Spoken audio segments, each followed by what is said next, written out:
કમ્પ્યુટરમાં એસી રૂમમાં બેસીને પણ આ ધંધો થઈ શકશે।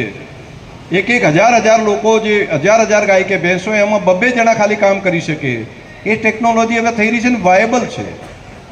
હું તમને એટલા માટે વાયેબલ કહું છું કે આખી દુનિયામાં અને ભારતની અંદર આખા દેશમાં 1 લીટરના 40થી ઓછા રૂપિયા છે। હું હમણાં મધ્યપ્રદેશ ગયો તો 36 રૂપિયા લીટર દૂધ ત્યાં આગળ થાય છે। આપણા દેશમાં પણ 40થી ઓછા રૂપિયા દૂધ છે।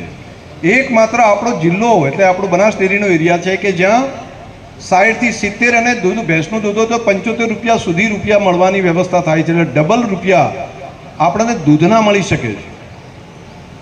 આ બહુ મોટી એક ક્રાંતિ છે। દેશમાં નથી, દુનિયામાં પણ ડેવલપ કન્ટ્રીમાં જે છે એમાં 40-45 રૂપિયાથી વધારે કોઈ દેશમાં નથી।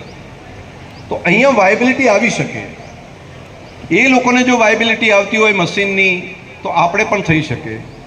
તો જે ધંધા સિવાય ગામમાં છે, ખેતીનો ધંધો કરે છે, એમાં થોડી મહેનત આમાં તમે કરો અને હવે 10 ભેંસો રાખો એવું નહીં, એમાંથી એક સારી રાખો, 2 રાખો। હારી હોય નહીં વેચી દેવાનું એવું નહીં કરવાનું। હારી હોય ક્યાં તો લાખ રૂપિયા આવે છે વેચી દો, લઈ જશે, એવું નહીં। સારામાં સારું પશુ આપણે વેચાતું લઈને આપણે ત્યાં એને ડેવલપ કરવાનું કામ કરવું। એ તમને અનેક ગણા પૈસા આપવાનું કામ કરશે। અને નકામી હાવ લાગતી હોય ભેંસ જે 2 લીટર 4 લીટર દૂધ આપતી હોય એમાં 15-20 લીટર લાવતી ભેંસની એમ્બ્રિયો એમાં મૂકી દો તો એની પાડી જે આવશે એ 15-20 લીટર દૂધ આપતી થઈ જશે।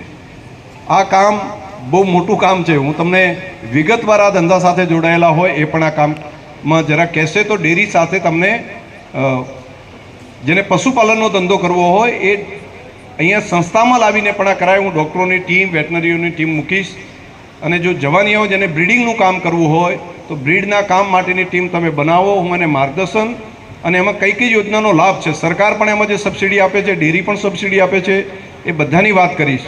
પણ કામ કરવું છે એને, હોન્ડા લઈને ફરવું છે અને ગામના ચોરે બેહવું છે, મસાલા ખાવા છે, એના માટે નથી। નહીં તો સબસિડીના પૈસા મળી જાય ને આપણે લહેર કરીએ તો એવું નહીં થાય। મજૂરી કરીને મહેનત કરીને જેને આગળ વધવું છે એના માટે આ સ્કોપ છે। તો તમે તારીખ નક્કી કરજો, એ પ્રમાણે હું મદદ કરવાની વ્યવસ્થા